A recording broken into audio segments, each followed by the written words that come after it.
For everybody that knows, I have bad, well, I thought it was a rod knock. It turns out to be a bearing, and as you can see in this close-up right here, this one's our culprit. Yeah, I think we had a slight problem here. So we're going to take this off.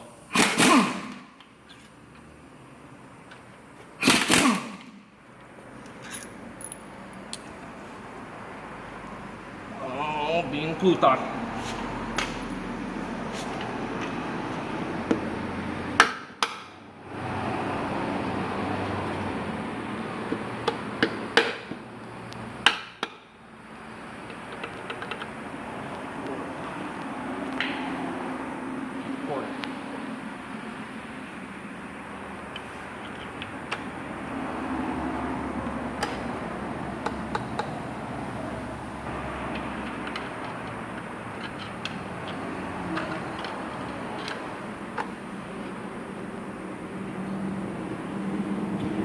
Well, as you can see, the bearing's still in there.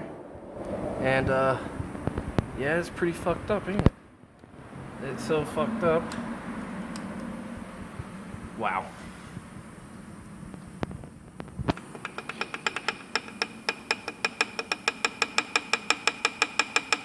And as you can see, so that not all of them do it,